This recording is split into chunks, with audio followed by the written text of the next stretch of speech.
A special tutorial by Dato Joey Yap. It's time for you to take out your chart. If you haven't downloaded, do it now. You follow this link and get your chart and you follow the rest of the episode, you will know what we're going to do. We've learned from you how to read the chart.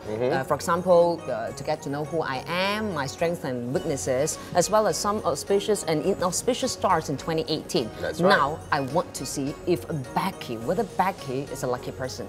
To see lucky person, I think first we have to define what lucky person is. My general understanding of what people deem as a lucky life is one that is quite happy because they get most of what they want. The second version of how happiness is, they appreciate the good things that happen in their life. For example, you can see some families are really happy together, they travel the world, they have nice things to eat. They're basically, they have company of one another. So we look for these things, and if there's a balance in these elements, we normally say the chart is pretty lucky. Okay. So how do we do that? Basically, we look at the chart and we look at the balance of elements. Now, a general chart like this is very hard to read for the beginner. So what do? We look at page 2.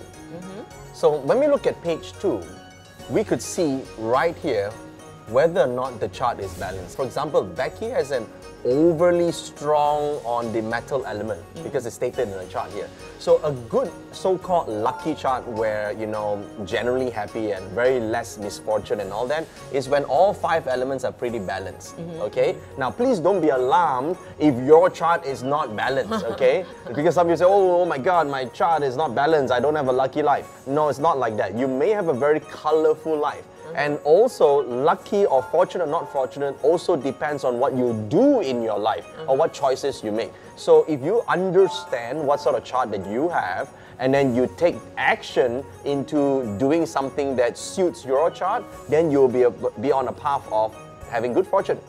Is it easy to find a balanced chart? Is it common? It's not so common to actually find a chart that is completely balanced. And some people who have a balanced chart, but then they do the wrong things in life, they make it imbalanced, right? Whereas you have some charts that are imbalanced in life, but then they do something that maximizes the strength of the chart. So they actually get a good life. So there's a yin and yang thing. There's one part that is fate, you have a chart like that, but destiny is what you do with the chart. And the second question is, when? When will this luck come to me? Right, that's a very good question here. So let's look back at page 1 of your chart. And you see that there is every 10 years, there is a change in terms of your luck cycle. For example, there's water and metal, and then there's water and metal as well, then there's metal and earth. It changes every single 10 years.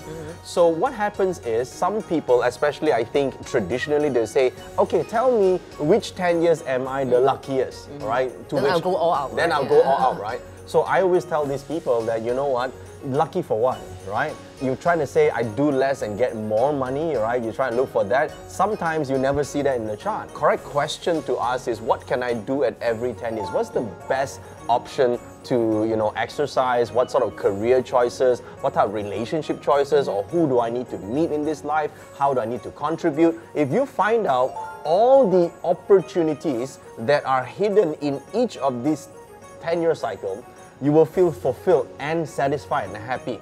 That's how you make every 10 years happy. For example, right, we go through our lives focusing on career, but at the same time, you have become a mom already, and that is priceless.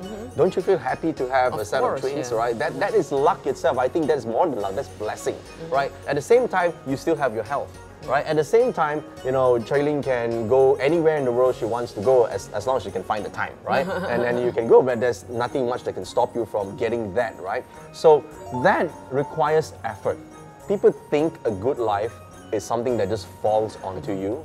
And from the chart, as you now know, no chart is just balanced, right? All the chart are, imbalanced in some ways.